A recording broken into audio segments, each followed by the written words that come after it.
I'm Ed Rabyd, otherwise known as the Rabyd Atheist, a former pastor turned atheist, now compassionate anti-theist. Welcome to my channel. You're free to like or dislike the video as you see fit, so feel free to hit those buttons. I would appreciate it if you would subscribe to the channel and hit your notification bell for more content is released, and you're also free to comment as well. Just a reminder, I don't allow name calling, so be advised of that.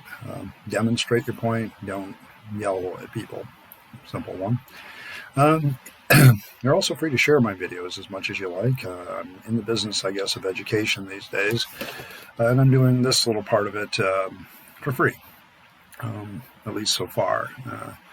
If I ever get a chance to monetize the channel, I certainly will do so, and I think probably at that point I may set up a Patreon account. But until then, I want to prove the concept of this channel before I invest more and more time in it. But today is the week 23 Friday video. Friday videos is where I kind of address comments, and today we got quite a few of them from a couple different sources.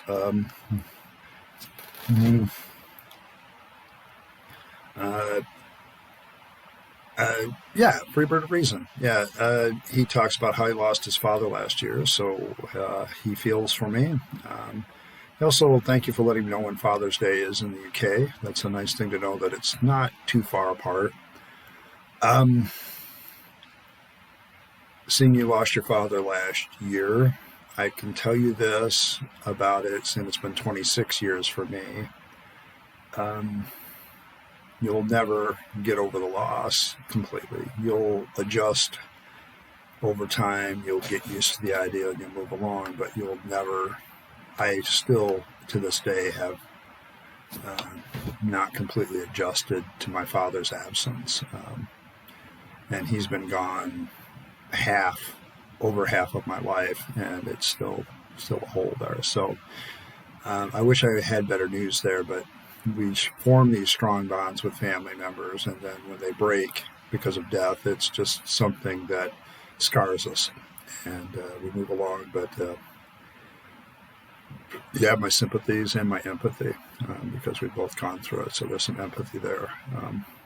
Hang with it, man. You'll be all right. It's not always easy, but you'll be all right. BioTorex told me about Digital Hammurabi, the channel. I actually do subscribe to Digital Hammurabi, but on my personal channel. So this channel is kind of a way of clarifying. I tend to follow sites on this channel exclusively that are atheist-based or libertarian-based. That's what you're going to see in my channel feed if you're looking at the channels this channel follows.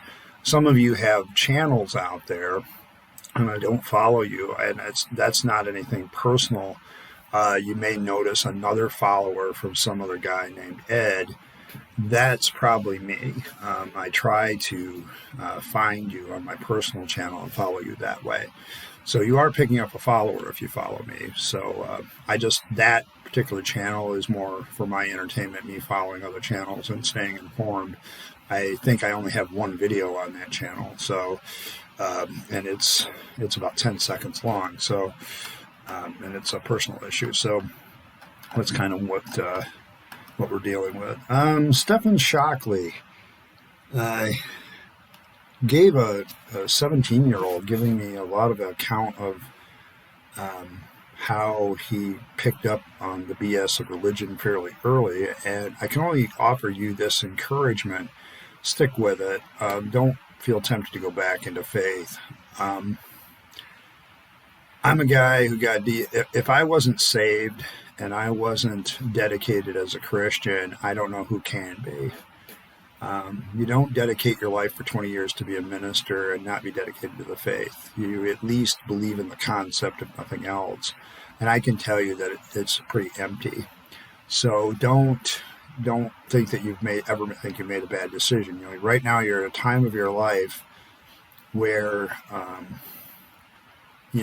it seems like you're all over the place. I can tell you that if you choose to follow reason and you choose to follow your humanity first and not any religion or religious or cult-like idea, you'll be fine.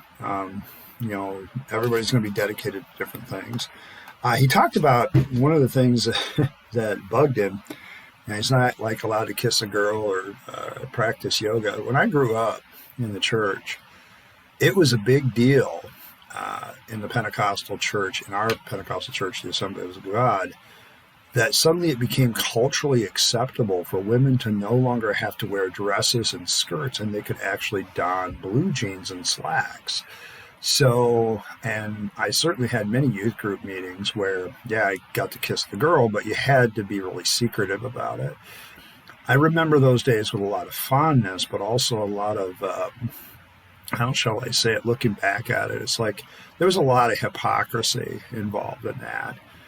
I remember one time, I think I was at a youth retreat or something, or it was one of our own people, and I caught the youth leader, who was a youth themselves, because they had like a youth president and a youth vice, and the youth treasurer, who was a girl. Yeah, I caught them screwing each other. And, it was kind of one of those things where I just kind of let it go. But it was kind of a big hypocritical moment. I'm not very much for tattletaling. So, I let a lot of things I saw in Christianity go. I mean, people would get away from the Christian walk. They'd get away from the church, and away from the church, they were a completely different person. They were much more relaxed and open. You will find that this is probably far more normal than you would think. Hypocrisy in the church runs deep. What people put on their face on Sunday morning, what they live Monday through Saturday, is often very, very different. And I think that, there was this old statement that if you really experience the gospel, you'll experience its transforming power. I would say that the gospel is only transformative when you walk in the church building, and as soon as you walk out, it's no longer transformative. A lot of people are part of church just because it's a cultural thing, and they don't really believe it. I strongly suspect that as I preached over the years, a good chunk of my church populations over the years didn't actually believe anything. They just went along with it because it was easier to do that than fight their families about it all the time. And particularly this is true of the youth and kids and children. So there's a lot of things I saw.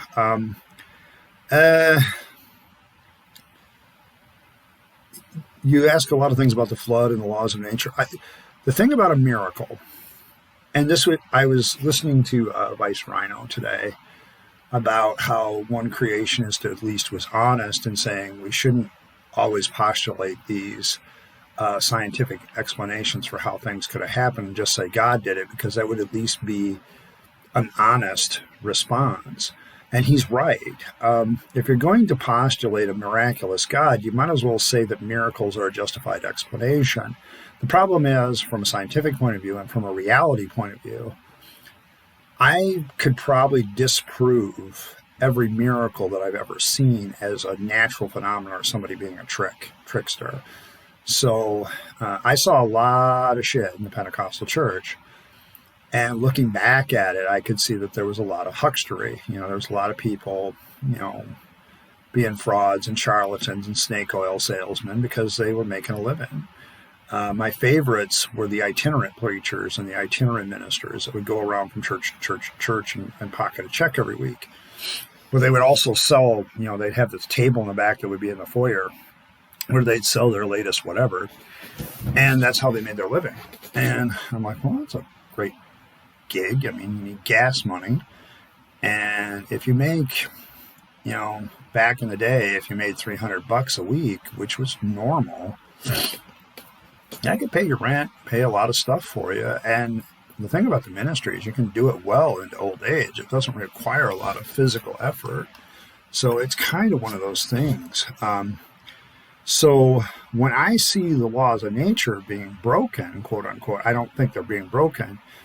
But when you look at the flood story and you got this God that has these incredible superpowers in creating the universe, but somehow can't just eliminate the bad people during the flood.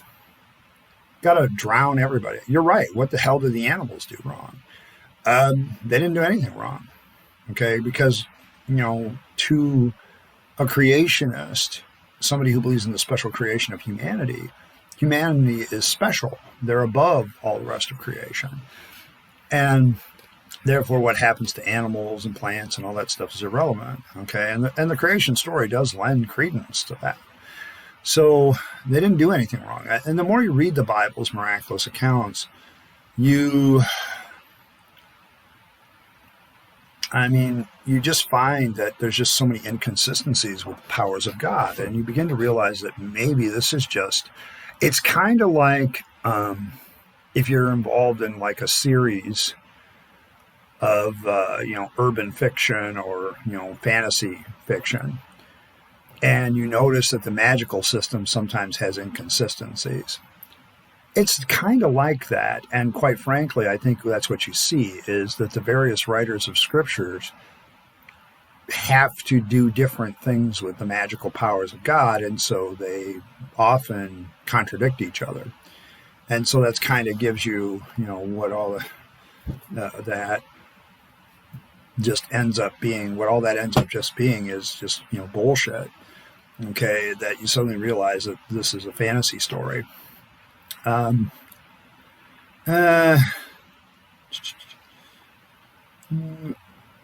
You also bring up a lot of, Stephen, I know you're seeking right now, and I want to encourage that, read some stuff, go find some stuff that's based on data and read it. I'm not a vegan, because I realize that human beings have evolved to be omnivores. Okay, one of our survival traits is that we can eat a lot of shit. We can eat a lot of different shit and use it and metabolize it to survive.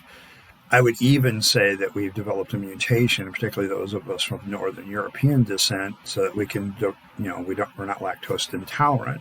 That's a positive mutation. The fact is, the consumption of life by other life forms has been going on since bacteria. And so I don't really take a moralistic view on that so much as to say I treat a lot of animals based on sentience and whether or not they have the possibility of becoming sentient. There's different levels of sentience to me. And so, I probably wouldn't eat a dolphin. I get leery about animals that are very intelligent and very empathic. It's probably why I won't touch a dog. I won't touch cats. There's certain things that I just don't find tasteful anymore in some ways. At the same time, I realize that survival of humanity may very well depend on the fact that if we somehow destroy something, our only option might be to create some sort of living protein in a lab, and that's how we survive. Then we're effectively eating animals. And the problem, I think, with being a vegan is, a lot of the research points to plants being empathic, too, in a very different way than us. And that's kind of what leads me to the problem of veganism from a moralistic standpoint. On what basis do you say one form of life that you're empathic with and, you have some empathy towards animals is not okay, but just because plants are a different type of animal that you're not have the same kind of empathy, why are they able to be devoured? And so from a moralistic standpoint, veganism gets hard to argue for me. As a libertarian, I basically say to each your own. If you want to be a vegan, that's fine. Just understand that I'm going to probably be I'm going to be an omnivore. I work very hard to keep my diet as clean as possible because I'm a weightlifter. So I don't always succeed, but I'm also trying to live life, and some of that is just, learning to live it and do some stuff.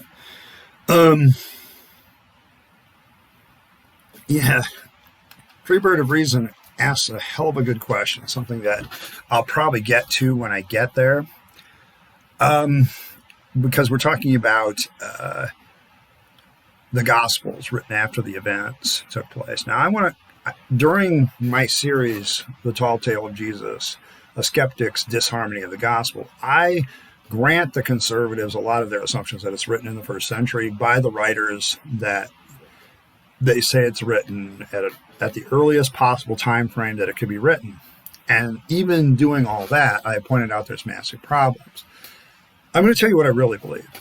the more I study the Gospels, particularly the Gospel of Luke, the Gospel of Luke with its birth story screams to me second century because it has so much of the early understanding of the veneration of Mary.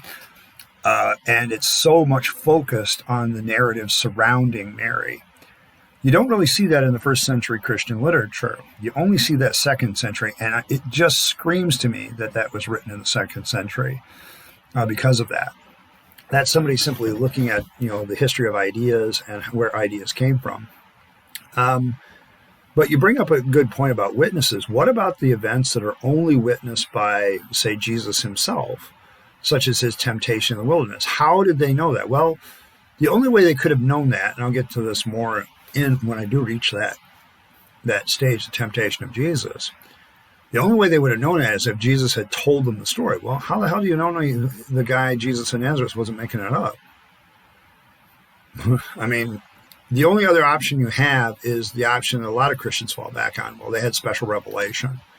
God revealed it to them. Well, what witness do we have that God revealed it to them? Well, we don't have that. We just have to take that in faith. And that's where it really gets dumb and stupid.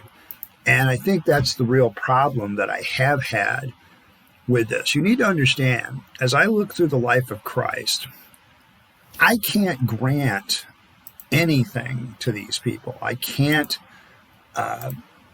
really look at a conservative scholar and not laugh my head off anymore. I'm trying to be very respectful, but I now look at the life of Jesus the same way as I would look at the life of Perseus or Hercules or Thor or, whatever legendary hero that you want to throw in there. Jesus is just another one of them to me, from a certain culture and from a certain framework. So who had, some of these events like creation? Who witnessed them? God. Okay, so who's God's other witness? Well, he doesn't need a witness because he's God. This is so much begging the question and circular reasoning that you begin to just lose all faith in humanity when you talk to people on this.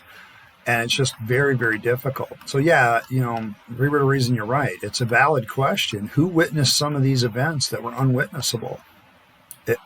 Or only had the one witness that we're talking about. Comment, Freebird of Reason, on week 15, what it was like to be a pastor. There was a lot of similar experiences that he shared. I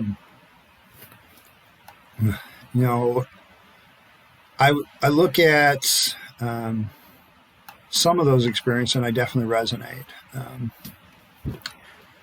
As a pastor, I think you see the other side of the church a lot more. You see a lot more facets of it.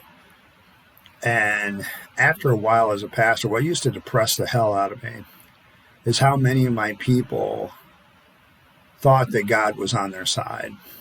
And then I would look at the Bible, look at their lifestyle and go, how the hell do you think that? And it's always this grace thing. And the real problem with the whole concept of grace to me now is it's a big walking away from personal responsibility. And you'll see this all through the ministry of the church. People will, speak in tongues. God has blessed me. Yeah, I just, 2 days ago, you confessed to me that you absolutely beat the shit out of your wife. And now God is blessing you.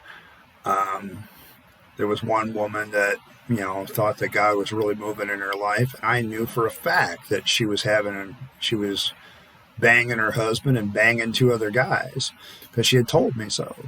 I'm not trying to be rude here, but where in the Bible do you get this?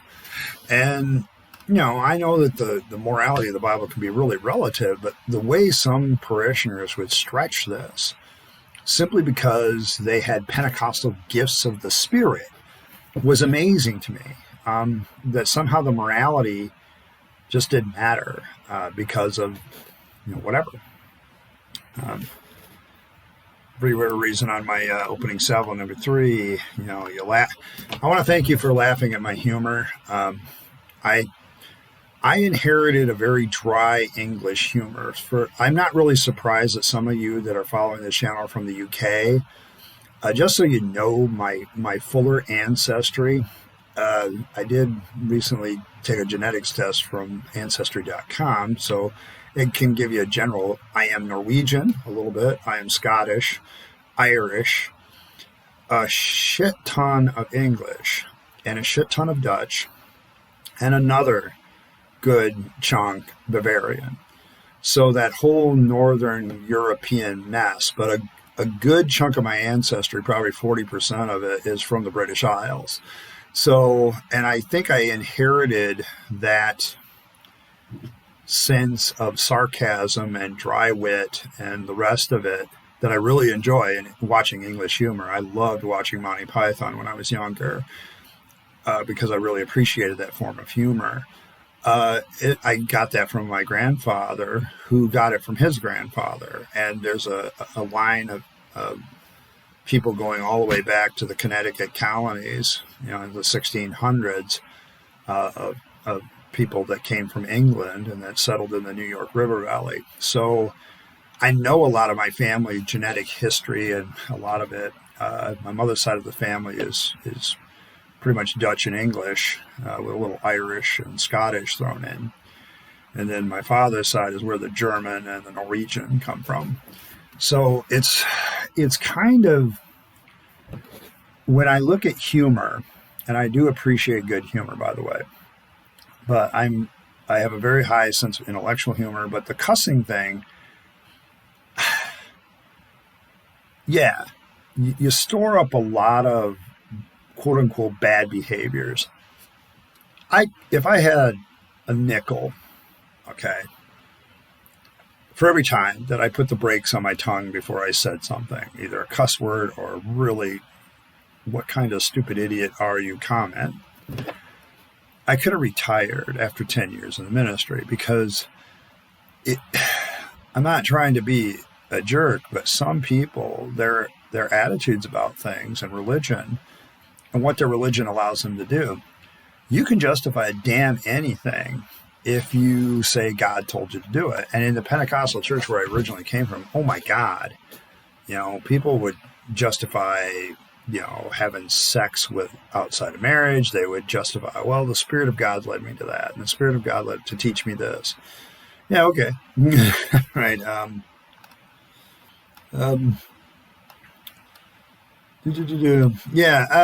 Some comments about circumcision from Freebird of Reason on my most recent video, The Tall Tale of Jesus, part 3.2, where I talk about circumcision. There is a debate, yes, in the medical community about the medical value of circumcision. The question of that, to me, though, as a libertarian, is a little bit different. Is that the choice for the parents to make or for the child to make? I would say it's the child's decision. And the problem is, I can see parents making a decision of life and death for the child, but you're talking about removing a piece of the child's body simply because you don't want to be inconvenienced or you think it'll be more hygienic. The foreskin of the penis is actually quite sensitive and to pain, but also pleasure. It would kind of, I once asked a doctor what the similarity would be. He said it would be kind of like cutting off a woman's labial. It's that kind of sexual pleasure deadening. It's not quite as bad as the clitoris, but I'm using sexual terms. That's the other liberating thing about being an atheist. You can actually talk about this stuff and not be embarrassed. It's part of life. And so, I don't know. So my thoughts are on it, I'm going to let my kids do what they want, of course, and I can't really make their decision for their children. I really do allow a lot of freedom there. But I don't think I would ever advocate saying somebody should circumcise a boy anymore. I think that's really up to the boy to decide when he gets old enough to make that decision, whether he wants, the sexual pleasure side of it, or does he want the sanitary side of it. So yeah, there's medical reasoning. The real problem, of course, I have with it is the whole religious aspects of it. There was one case, probably some of the sickening religious rituals that I've heard about. There was a a rabbi in New York, I believe, that was tried with a crime because he was literally sucking the blood off the penis with his mouth. And it's like, really, are you that what? you know, you don't see a problem with this, but that's the kind of circumcision that they practiced. So I don't know, to me, it's a really touchy issue now. I get the decisions that are made by parents because they're dealing with this sanitary issues, but I'm not really sure if that's a decision that parents should make once the child is born. I think what you're dealing with is life-saving surgery, yes. Surgery about, those kind of sanitary medical manners, you're literally removing part of the child, okay, without their consent. And, well, they can't give consent to their child. Exactly. And so it kind of leads me to that conclusion. I do want to make a final comment. It's not just circumcision. There's a lot of religious practices like that around the world in all kinds of religions where girls do indeed lose their clitoris because that's what the religious shamans say. There's all kinds of religious practices, deflowering of girls. That's a fancy way of saying they get raped by the shaman before they're allowed to get married to their spouse. There's a whole bunch of crap out there. And if you look at some of the crappiest morality on planet Earth, you're going to find some sort of religion behind it. Not always, but I would lay odds 9 out of 10 times there's a religious reason, and it's often really stupid. And, I just kind of fight against that with more an ideological base, saying you shouldn't do that. All right, I think that's all the comments for this week. If I missed any aspect of the comments you really wanted me to respond to, just leave a comment below and I'll try to hit it next week. But thank you once again for stopping by the channel. You're free to like, dislike, you're free to comment, you're free to subscribe. I'd appreciate it if you would subscribe and hit your notification bell. Just a reminder, I don't allow name calling in the comments. As you can see, that comments do have a way of becoming part of Friday's videos. It's kind of my way of addressing comments because I just don't have the time to type out everything all the time. So it's just easier to kind of speak for 25 minutes and cover the bases. And, hopefully someday I can convince you to be a rabid atheist like myself. In the meantime, this is Rabyd, also known as the Rabid Atheist, signing off and wishing you a great day.